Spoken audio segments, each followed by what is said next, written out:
Donc, notre pasteur, Michael, est à l'Église de Québec aujourd'hui. Donc, prions que Dieu bénisse sa visite. D'abord.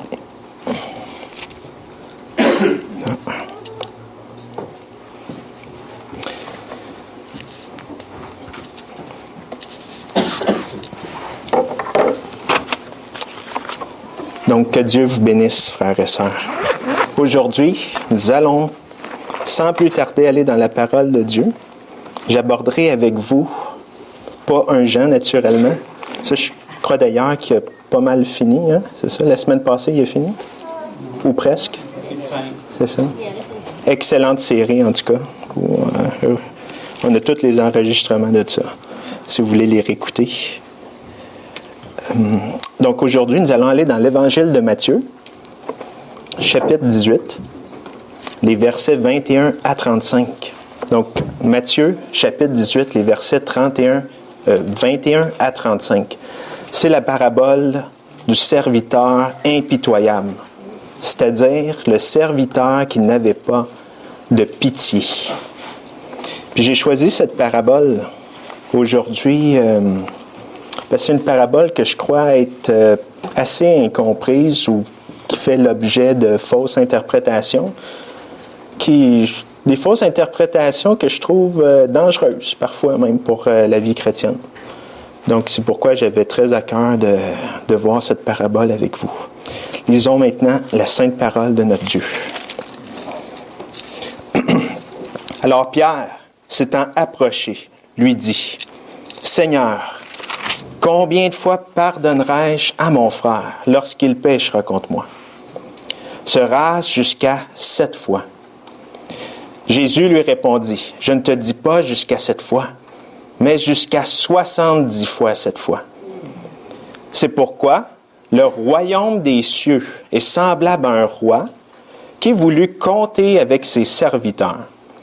Quand il eut commencé de compter, on lui en amena un qui lui devait 10 000 talents. Et parce qu'il n'avait pas de quoi payer, son maître commanda qu'il fût vendu, lui, sa femme et ses enfants, et tout ce qu'il avait, afin que la dette fût payée. Et ce serviteur, se jetant à terre, le suppliait en disant, « Seigneur, aie patience envers moi, et je te payerai tout. » Alors le maître de ce serviteur, ému de compassion, le laissa aller et lui remit la dette. Mais ce serviteur étant sorti, rencontra un de ses compagnons de service qui lui devait 100 deniers. Et l'ayant saisi, il l'étranglait en disant, « Paye-moi ce que tu me dois. » Et son compagnon de service, se jetant à ses pieds, le suppliait en disant, « Aie patience envers moi, et je te payerai tout. » Mais lui ne le voulut point. Et s'en étant allé, le fit jeter en prison, jusqu'à ce qu'il eût payé la dette. Ses compagnons de service, voyant ce qui s'était passé, en furent fort attristés. Et ils vinrent rapporter à leur maître tout ce qui était arrivé. Alors son maître le fit venir et lui dit, « Méchant serviteur, je t'avais remis toute cette dette parce que tu m'en avais prié. Ne te fallait-il pas aussi avoir pitié de ton compagnon de service, comme j'avais eu pitié de toi? » Et son maître, étant irrité, le livra au tortionnaire, jusqu'à ce qu'il eût payé tout ce qu'il lui devait. C'est ainsi que vous fera mon Père céleste, si vous ne pardonnez pas chacun de vous, de tout son cœur à son frère, ses fautes. Et ici se termine la lecture de la parole inspirée de Dieu. Prions. Père Saint, nous te rendons grâce pour cette grande parabole de notre Seigneur. Mais nous voyons qu'à la fin, notre Seigneur nous adresse un avertissement assez sévère. Donc je te prie donc de nous rendre attentifs et d'ouvrir nos cœurs et de nous donner les oreilles de la foi pour recevoir cette parole, pour croire en ta grâce encore aujourd'hui et renouveler notre appréciation de celle-ci et pour mettre en pratique ta parole. Sans toi, nous ne pouvons rien faire. Donc, pardonne-nous, Seigneur, encore aujourd'hui. Aie pitié de nous, éclaire-nous, nourris-nous. Nous sommes tes enfants et le troupeau que tu fais paître, ton peuple. Au nom de Jésus, Amen. Donc, premièrement, on va dire ce qui semble évident pour la plupart d'entre vous ici, mais qui est celui qui nous enseigne cette parabole? Bien sûr, les enfants, tout le monde, c'est pas un philosophe, c'est pas un sage, un rabbin juif.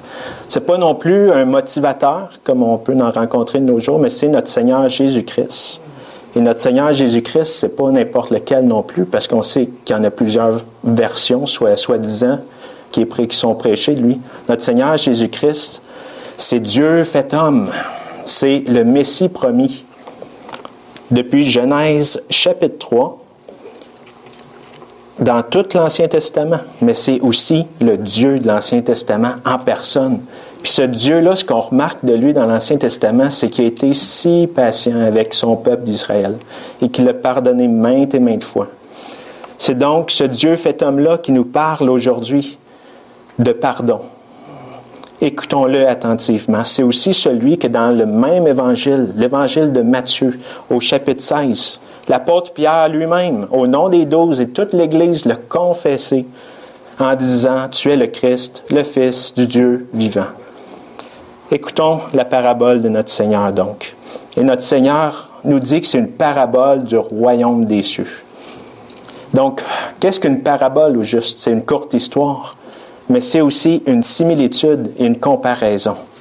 C'est-à-dire, notre Seigneur prend des choses très simples, très terre-à-terre du quotidien des gens, que les gens peuvent facilement reconnaître, qui peuvent être d'accord avec à un niveau superficiel, pour que ce soit facile à comprendre l'histoire.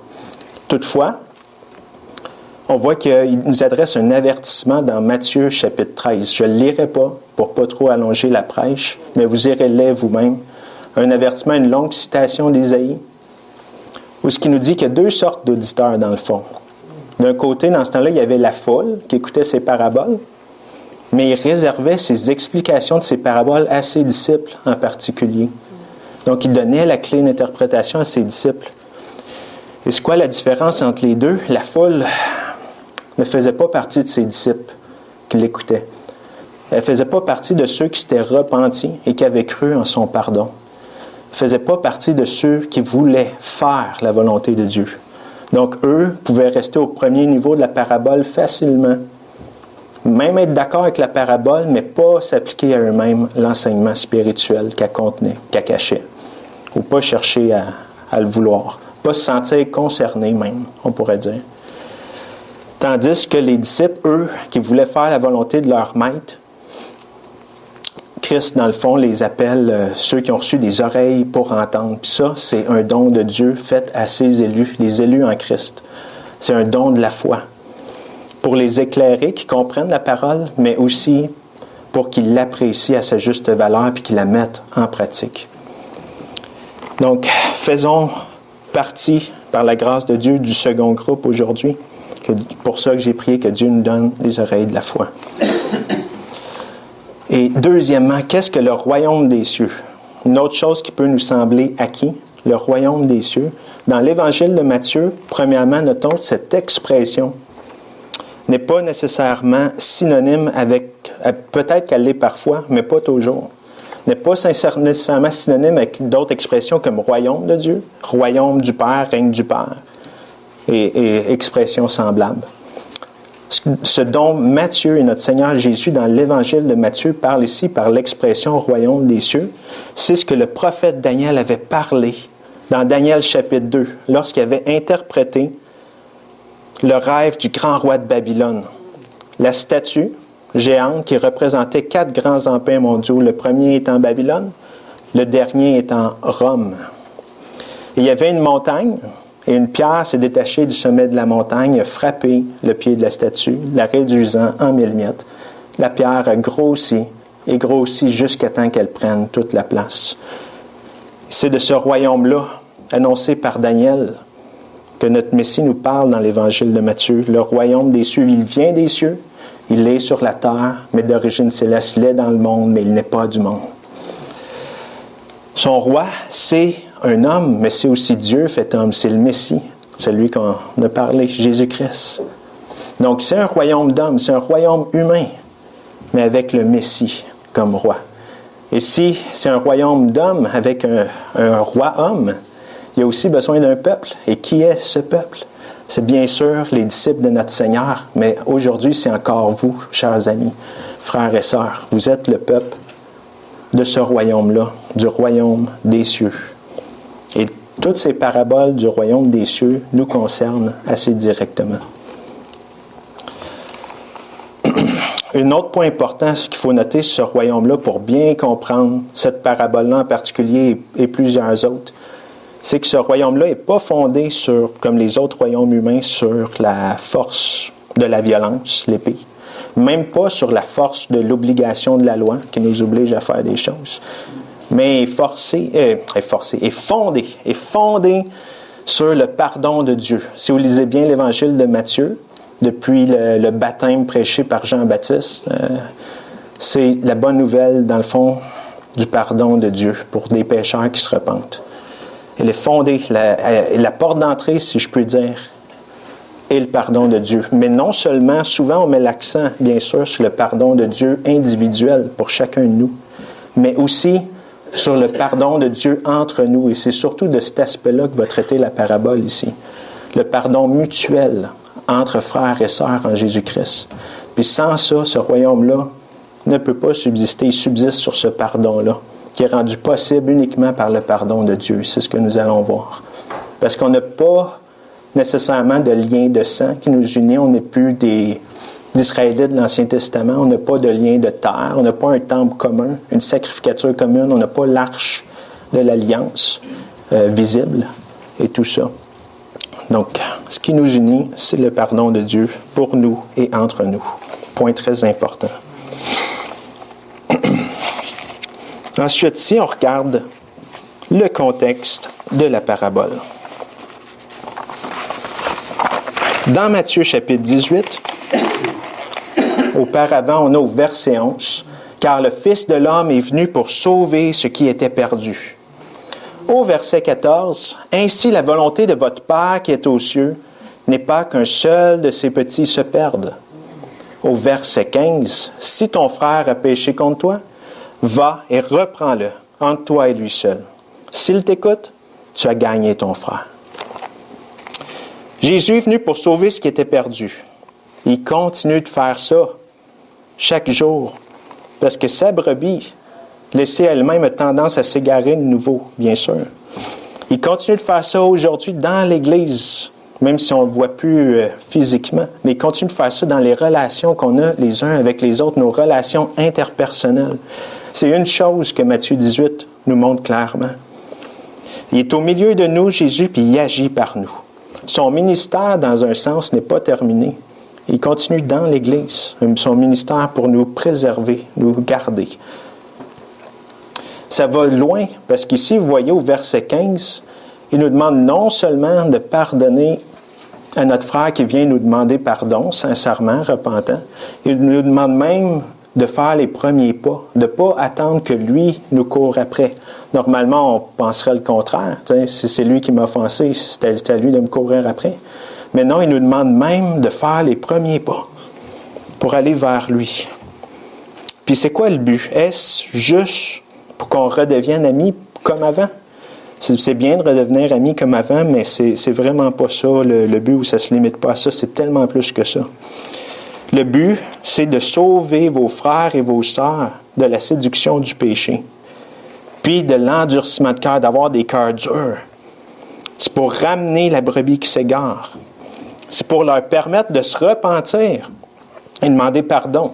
Mais pas juste à vous, mais à Dieu. Parce que s'il y a réellement péché contre vous, selon la loi de Dieu, ça veut dire qu'il y a réellement péché contre Dieu aussi. Et s'il y a péché contre Dieu et qu'il ne se repent pas encore, est en danger spirituellement. Son cœur est en train de s'endurcir peut-être. alors leur âme est précieuse. Ce qui est incroyable, c'est qu'une occasion où on se fait offenser, par la grâce de Dieu, devient une opportunité pour devenir co-ouvrier avec le Seigneur Jésus-Christ, pour ramener et préserver ses brebis. Dieu nous garde ainsi les uns par les autres dans l'Église. C'est incroyable. Puis c'est une doctrine aussi qui est folle aux yeux du monde, en fait. C'est à ce moment-là, dans ce contexte-là, que Pierre pose sa fameuse question. « Seigneur, jusqu'à combien de fois mon frère péchera-t-il contre moi et je lui pardonnerai? » La question s'impose. C'est une bonne question. Puis Pierre propose, sera jusqu'à 7 fois. C'est pas une réponse ridicule. Souvent on dit, Pierre, des fois il dit des choses ridicules, mais non, c'est pas une réponse ridicule. En fait, sa réponse est raisonnable.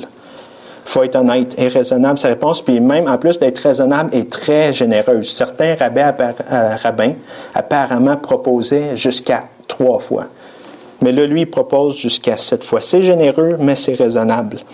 Parce que, honnêtement, entre vous et moi, est-ce que vous feriez ça, vous laisser offenser 7 fois par le même frère, le reprendre, peut-être même faire les premiers pas vous-même, lui pardonner à chaque fois qu'il se repent sincèrement, puis vous demande pardon?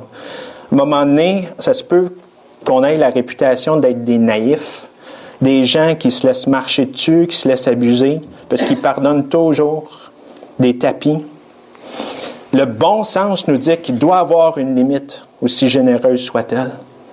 Et quelle est la réponse de Jésus, cependant? Je ne te dis pas jusqu'à 7 fois, mais jusqu'à 70 fois, 7 fois. Puis cette multiplication-là, ça fait 490. Donc, 490, ce qui semble être pas mal exagéré. Mais on va comprendre que le point, c'est pas qu'il ne faut pas dépasser à 491. Le point, c'est ça, c'est évident. Le point, c'est plutôt qu'il n'y a pas de limite et qu'il ne faut même pas compter. Mais, je vais peut-être sembler blasphémé en disant ça, mais honnêtement, là, c'est la réponse de notre Seigneur qui a de l'air déraisonnable, pas celle de Pierre. Donc, qu'est-ce que ça veut dire? On a affaire à un mystère ici. Donc, Jésus, notre Seigneur et Pierre ne parlent pas de la même chose. Ils parlent des pommes puis des oranges, on peut dire. Et ils ne parlent pas de la même sorte de pardon. Ce que Jésus veut nous enseigner, contrairement à Pierre, c'est différent. Pierre, c'est généreux ce qu'il nous enseigne, son pardon qu'il propose. Mais son pardon suit le bon sens du monde dans lequel on vit. Il doit avoir des limites, il faut se préserver nous-mêmes. C'est un pardon humain qui vient de la raison humaine. Mais le pardon de Christ est du ciel. C'est un pardon dans sa nature même qui ne compte pas, c'est un pardon qui ne compte pas. Il faut le souligner. Donc, le pardon chrétien enseigné par Jésus-Christ et non par Pierre ici, dépasse la raison humaine. Il ne peut être donné que par la foi en Christ. C'est quelque chose qui vient de la foi et non de la raison. Donc, c'est pourquoi ce pardon ne le retrouve nulle part ailleurs dans le monde que dans le royaume des cieux, frères et sœurs. Parmi vous, c'est le pardon de la foi.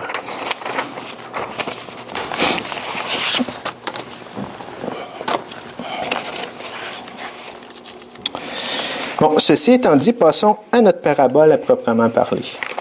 Pour nous aider à comprendre la parabole, notons 3 grands contrastes dans cette parabole. Le contraste entre un maître et son serviteur, le contraste entre 2 dettes et le contraste entre la bonté du maître et la cruauté du serviteur. Notre premier point, le maître et le serviteur. Donc, nous avons un maître qui est aussi un roi et un serviteur qui est endetté envers lui d'une forte somme. Puis, il est serviteur dans le sens d'esclave. Ici, le mot original, ça veut dire esclave. Il y a également d'autres serviteurs dans l'histoire qui sont aussi des esclaves, et en particulier un deuxième, celui qui m'amène plus tard. Il l'appelle son compagnon de service dans cette traduction ici, mais on pourrait traduire fidèlement par co-esclave ou co-serviteur. C'est un collègue, c'est un serviteur du même maître. Puis frères et sœurs, jusqu'ici, on peut se dire, quelle application faire avec nous? Est-ce que ça nous concerne? Mais bien sûr que ça nous concerne. Nous avons un seul maître, comme on le reconnaît, c'est Dieu. Et nous sommes ses serviteurs, ses esclaves. Mais la question qui va s'imposer à nous, c'est sommes-nous de bons serviteurs ou de mauvais serviteurs? Parce qu'on voit que le serviteur ici, qui est la vedette de cette parabole, a gravement échoué. Il doit 10 000 talents à son maître. C'est une fortune qui s'était faite prêter, confiée pour les usages du royaume, sans aucun doute. Et il a gravement échoué. Il doit le gaspiller, le perdu, cette somme. Mais je vous dirais qu'on peut s'identifier à ce serviteur-là, bien sûr, car de nature, à l'état naturel, nous sommes des esclaves qui avons échoué. Nous avons utilisé l'existence et la vie que Dieu nous a prêtée et avons péché contre lui. Mais comment le savoir? Dans la parabole, Dieu fait le compte. Et quand est-ce qu'on pourrait se poser la question dans nos vies et dans l'histoire du peuple de Dieu? Quand est-ce que Dieu a fait le compte? Premièrement, historiquement, je dirais, il a fait le compte au mont Sinaï, lorsqu'il a révélé sa loi du haut des cieux à Moïse et aux enfants d'Israël. Les 10 commandements. Donc, tu n'auras pas d'autre Dieu devant ma face, tu ne tueras pas, tu ne convoiteras pas, et tous les autres commandements. Nous savons, frères, comme il est écrit dans Romains, que tous ont péché et sont privés de la gloire de Dieu. Ce qui nous amène deuxièmement à nous dire que face à cette loi de Dieu, nous-mêmes dans nos vies personnelles, on a été convaincus de pécher. Ce qui nous a permis de nous repentir. Puis c'est une bonne chose au début. C'est une bonne chose. Donc, oui, je dis, on peut s'identifier à ce serviteur-là qui a échoué, qui doit une dette à son maître. Ce qui nous amène au deuxième point, les 2 dettes. Donc, ce serviteur-là a prêté à un autre serviteur, ça dit la somme de 100 deniers. Et en termes modernes, c'est pas une si grosse somme que ça. Ça pourrait équivaloir à quelques milliers de dollars, peut-être le tiers de salaire annuel d'un ouvrier à bas salaire, mettons, en moyenne. Ça fait mal, mais c'est possible de la repayer. La première dette, plutôt, les 10 000 talents. C'est vraiment une dette extraordinaire qui nous semble exagérée. Ça pourrait équivaloir en termes modernes à plusieurs milliards de dollars. Pas des millions, des milliards. Donc, à moins que vous vous appeliez Bill Gates ou un autre méga riche, le point de notre Seigneur, bien sûr, c'est que c'est une dette impossible à repayer. Absolument impossible. Puisque c'est le cas, comment se fait-il que notre serviteur ici dise à son maître, « Seigneur, aie patience envers moi, et je te payerai tout. » Je te payerai tout. Est-ce que ça vous semble raisonnable? A-t-il perdu la tête même, on peut se dire? À moins qu'il sentait qu'il n'avait pas le choix de dire ça, même s'il ne le pensait pas, parce que c'est impossible. C'est ce qu'on va voir dans la suite de la parabole. S'il va rester avec cette idée-là de « je te repayerai tout ». Son compagnon de service, ironiquement, lui dit la même chose. « Aie patience envers moi et je te payerai tout », mais lui, qui doit 100 deniers à son co-serviteur, il a raison de dire ça. Maintenant, du point de vue de ceux qui prêtent l'argent, ça c'est du point de vue de ceux qui sont endettés, mais du point de vue de ceux qui prêtent l'argent, lui, il a payé juste 100 deniers à son autre serviteur, son co-esclave. Ce qui n'est pas tant que ça. Puis en plus, on pourrait réfléchir et dire qu'il a, dans le fond, probablement pigé dans les 10 000 talents qu'il avait. Tandis que le maître il a prêté à lui, le roi, 10 000 talents, l'équivalent de plusieurs milliards de dollars, ce qui est, même pour un roi, je pense pas parler à travers mon chapeau, de dire que c'était une très grosse somme, même pour un roi. Donc, ça lui a coûté très cher au roi de perdre cette somme-là et de l'effacer comme il a fait. Ce qui m'amène à mon troisième point, la bonté du maître, troisième contraste, et la cruauté du serviteur. Le maître, par pure bonté et sans aucune obligation, plein de compassion, se laissant attendrir par la supplication du serviteur, il laisse aller et lui remet cette dette immense de 10 000 talents. Comme nous l'avons vu, ce n'est pas de la petite monnaie, même pour un roi. Ça lui coûte énormément. Mais le serviteur, après s'être fait effacer sa dette, pardonner sa dette de plusieurs milliards de dollars, disons, refuse d'effacer la dette de 100 deniers de son co-esclave. Puis il fait tout de suite jeter en prison en plus. Puis, dans cette parabole-là, être jeté en prison, c'est une prise d'otage légale. Le moyen de s'en sortir, c'est de la payer. Fait que, je ne sais pas qu'est-ce qu'il va faire. Il faut qu'il trouve le moyen, peut-être vendre ses enfants. Non, aucune idée. Il faut qu'il trouve le moyen de s'en sortir. Puis c'est une course contre la montre avant qu'il tombe malade ou qu'il meure en prison parce que c'est pas une prison canadienne moderne. C'est vrai. C'est cruel de se faire jeter en prison dans ce temps-là. Fait que vous voyez à quel point ce serviteur-là, le premier, il est cruel et sans pitié. En plus, il vient juste de se faire effacer une dette de plusieurs milliards de dollars. Imaginez, quel homme ne sauterait pas de joie, le cœur léger, et même embrasserait tout le monde après s'être fait pardonner plusieurs milliards de dollars? Et lui, pourtant, c'est pas ce qu'on voit chez lui. Plutôt, il s'empresse quand il voit son compagnon de le pogner à la façon très violente de l'époque, de le pogner pour le collecter. Donc, il profite de la grâce de son Seigneur qui est faite pour faire le mal. Mais pensez-y, c'est même pas juste le mal contre un autre être humain, contre son co-esclave. On l'a dit, cet esclave-là est l'esclave du même maître. C'est l'esclave du maître qui vient de lui pardonner plusieurs milliards de dollars. Donc, en s'attaquant à son esclave et en le faisant jeter en prison, il s'attaque contre son maître lui-même qui vient de lui pardonner 10 000 talents. Imaginez, c'est comme vous travaillez d'une usine, vous savez qu'un autre employé que votre patron apprécie beaucoup, mais vous laissez pour une raison, puis vous arrangez pour le faire mettre dehors ou qu'il perde son emploi d'une quelconque façon. C'est pas juste contre lui que vous avez fait du mal, c'est contre votre patron qui vous donne votre propre emploi. Est-ce qu'on se sent toujours concerné, par exemple, rendu ici? Plutôt, j'ai dit, est-ce que ça nous concerne? Dans un sens, oui. Dans un sens, non. Okay? J'espère que vous ne serez pas concernés jusqu'au bout. On va voir l'explication du reste de la parabole. Mais dans un sens, ça nous concerne pareil parce que les enfants de Dieu, les chrétiens, écoutent les avertissements du Seigneur. Ils savent que de nature, lorsqu'ils sont repentis, ils savent que de nature sont pécheurs. Puis laissés à eux-mêmes, sans la grâce du Seigneur, chaque jour même, ils auraient tendance à se rendurcir, puis à redevenir avec un cœur dur. J'aurais tendance à redevenir avec un cœur dur, bien sûr, et ça se fait, là, si je me tiens pas proche de Dieu et de sa grâce. Dans le fond, on serait comme ce serviteur-là. Donc, ça nous concerne, oui, on écoute l'avertissement parce qu'on ne veut pas finir comme lui non plus. La repentance et la foi ne sont pas l'affaire d'un seul moment, mais de toute une vie. Quand Dieu vous a commandé de vous repentir et de croire en son évangile, c'est pour chaque jour du reste de votre vie qu'il l'a commandé, pas seulement pour le premier jour. C'est pour ça que faire attention des fois on aime beaucoup les premiers instants où on a cru en Dieu et qu'on a été sauvé.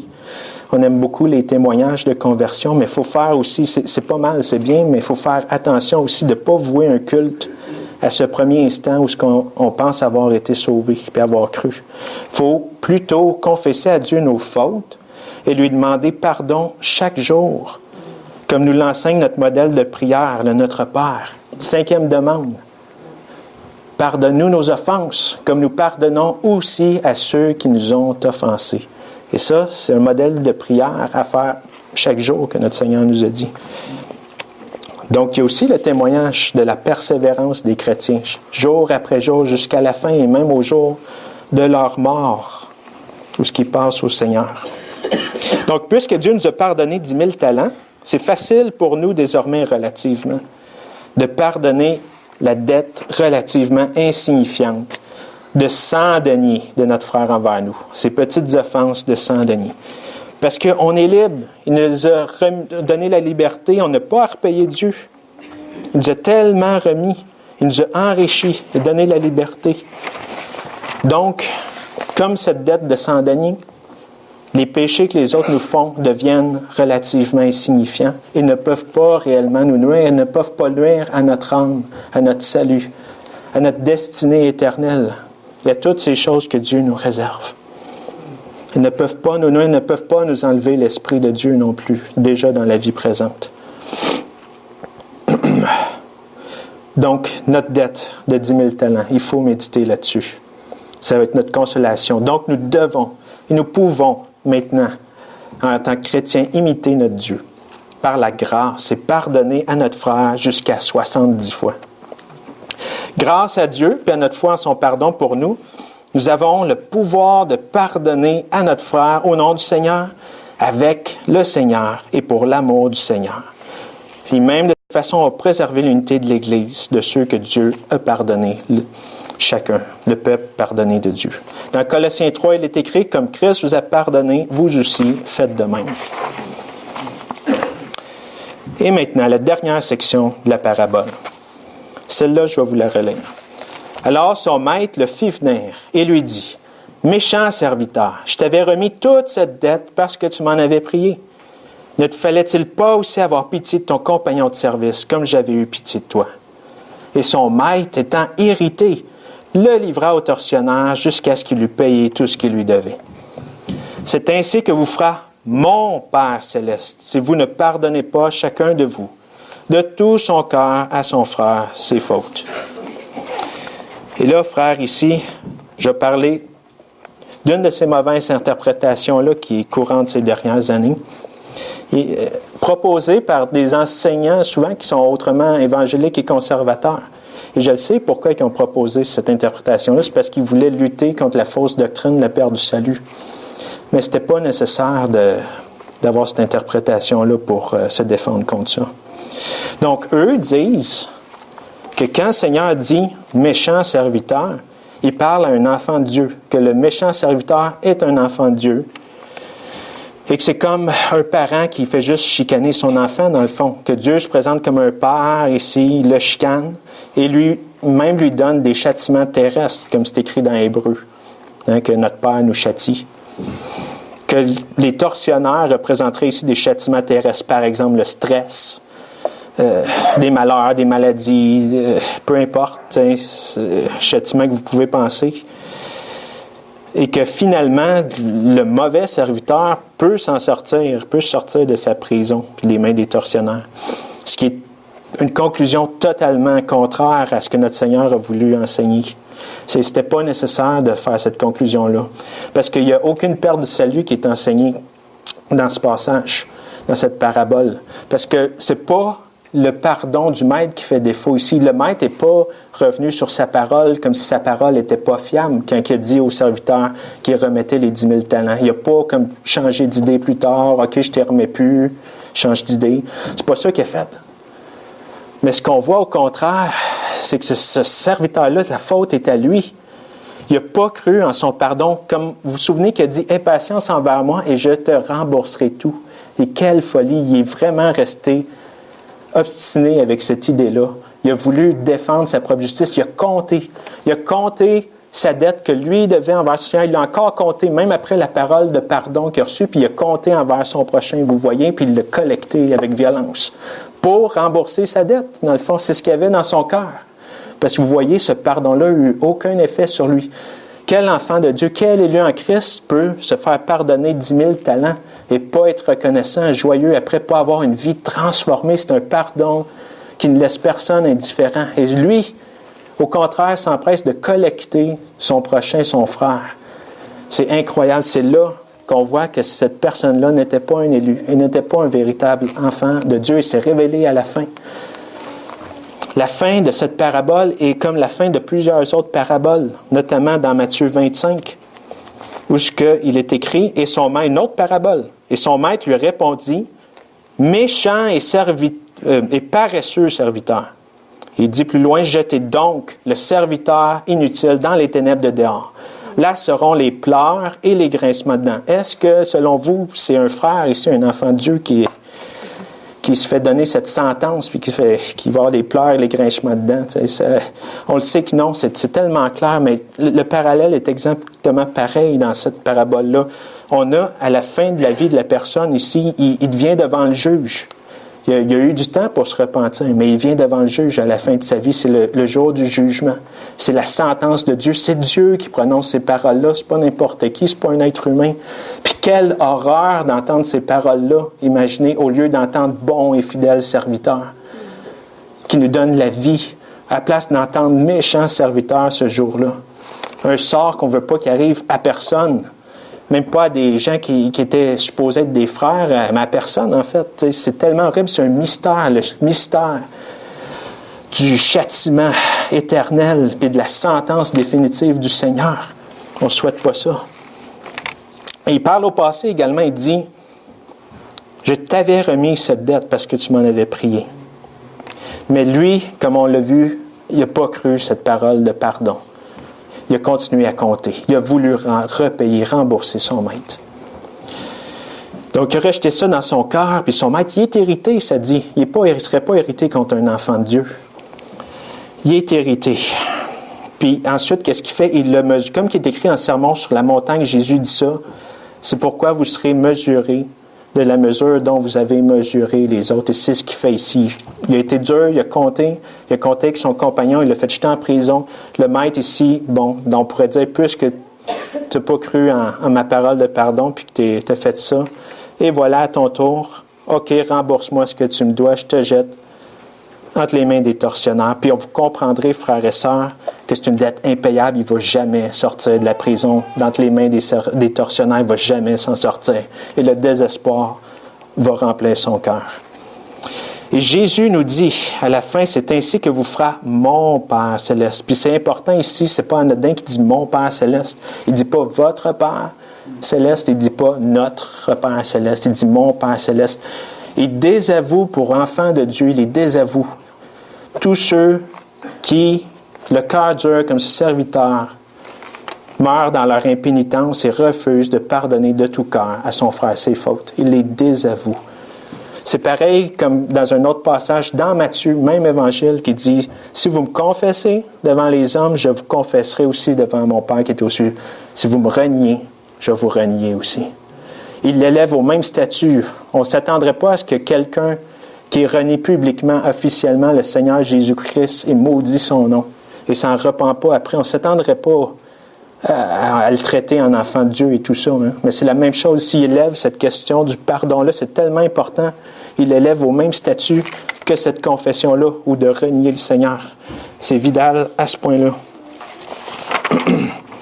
Donc, c'est ridicule. T'sais, si quelqu'un enseigne la fausse interprétation, qu'est-ce qu'il va en retenir la personne, le chrétien? C'est un grave danger, parce qu'il va se dire, eh bien, OK, ce serait mieux que je pardonne, ce serait mieux pour ma santé, ce serait mieux que je me sentirais mieux. Peut-être j'aurais moins de difficultés dans ma vie, moins de châtiments.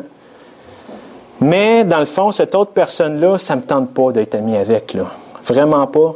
Je trouve pas que les efforts en vaillent la peine non plus. Puis toute la chicane, ça pourrait faire... En pesant bien les deux, là, vu que c'est pas essentiel, ben j'aime mieux rester sans pardonner, mais je suis sauvé pareil. Puis je suis pleinement assuré de mon salut, pas de problème. On continue, donc je préfère ne pas pardonner. On ne peut pas rendre ça facultatif. On ne peut pas dire ça, ça fait l'effet contraire. Ça contribue à endurcir les cœurs. Mais l'enfant de Dieu, lui, au contraire, va peut-être sur le moment douter de son salut s'il se rend coupable de ce péché-là pour un moment. Puis c'est pas une mauvaise chose parfois de douter de son salut, c'est pas tandis, mais il faut que ça nous humilie devant Dieu, que ça nous amène à la repentance. Et là, devant notre Dieu, on va retrouver la vraie assurance du salut en se repentant, en renouvelant notre appréciation de sa grâce. Puis c'est de cette façon-là que les enfants de Dieu persévèrent dans la vie, pas jusqu'à la mort, pas avec un cœur dur, mais avec un cœur sensible à sa grâce.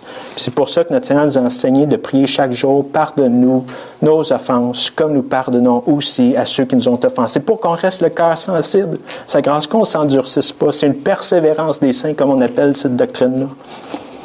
Très important. Mais pour finir, il y a quelque chose de très, très positif là-dedans aussi. Dans notre Père, dans la 5e demande, puis dans cette parabole-là, ce qu'on peut voir, c'est que chaque fois, frères et sœurs, que vous pardonnez comme le Seigneur le veut de tout cœur à votre frère ses fautes, c'est pour vous même une évidence que la grâce de Dieu agit dans votre vie. C'est une évidence pour vous-même que vous avez une foi authentique qui a réellement cru le pardon de Dieu pour vous. Puis non seulement au début, mais chaque jour, savoir que Dieu non seulement nous a pardonné au début, mais qu'il continue de nous pardonner à tous les jours. Pardonne-nous nos offenses, comme nous pardonnons aussi à ceux qui nous ont offensés. Qui nous pardonne chaque jour, parce que chaque jour, sans Christ, on augmente notre dette, n'est-ce pas? Chaque jour, on augmente notre dette à l'état naturel dans notre chair. Mais Dieu ne compte pas. Vous voyez, il ne compte pas. On pourrait penser, Dieu va être tanné de me pardonner en plus que je viens de faire le même péché que j'ai déjà fait 10 000 fois. Non, Dieu ne compte pas. Ne comptez pas. Dieu ne compte pas. Il n'est pas tanné de vous pardonner. Repentez-vous. Croyez à son évangile. Croyez au pardon de Dieu pour vous. Et il ne se tanne pas. Il ne compte pas. Et donc, vous allez trouver une vraie assurance. Quand vous pardonnez, vous allez être affermis dans l'assurance du salut. Au contraire, vous allez voir que Dieu existe, que Dieu pardonne de la même manière que vous êtes en train de pardonner à votre frère, que c'est possible, que ça se fait, que c'est de là que ça devient votre pouvoir de pardonner de tout cœur aussi. Donc, vous allez être tellement affermis d'une vraie assurance du salut, pas d'une fausse assurance du salut qui vous amène à endurcir vos cœurs, puis à être paresseux dans la voie de Christ. Donc, pardonnez votre frère de tout cœur, sans compter, parce que Dieu vous a pardonné. Et continuez de vous pardonner sans compter chaque jour. Et quel repos pour nos âmes. Je vais demander encore quelques minutes de votre attention. Je vais vous lire un court passage du catéchisme d'Heidelberg. Catéchisme que vous connaissez bien parce que notre frère Georges en a parlé si souvent. C'est bien écrit, les mots sont bien pesés, mais vous voyez que ça, et également une citation de notre réformateur Martin Luther, confirme la doctrine que nous avons enseignée ce matin, que c'est bel et bien la doctrine enseignée par l'Église à travers les âges. Donc, Heidelberg, question 126. « Pardonne-nous nos offenses, comme nous pardonnons aussi à ceux qui nous ont offensés. C'est-à-dire, à cause du sang de Jésus-Christ, veuille ne pas nous imputer, à nous, pauvres pécheurs, toutes nos fautes et le mal qui nous est toujours attaché. Donne-nous également de trouver en nous ce témoignage de ta grâce, la ferme résolution de pardonner de tout cœur à notre prochain. » Et Luther ajoute, « Dans la chrétienté, Dieu, le Saint-Esprit, nous accorde chaque jour et aussi longtemps que nous vivons ici-bas, le pardon des péchés, par la parole et par les sacrements, baptême, repas du Seigneur, pour consoler et relever notre conscience. Ainsi, bien que nous ayons des péchés, ils ne peuvent cependant pas nous nuire, parce que nous sommes dans la chrétienté où il n'y a que pardon. Dieu nous pardonne et nous nous pardonnons entre nous. Nous nous supportons et nous nous aidons mutuellement. Que Dieu vous bénisse, frères et sœurs.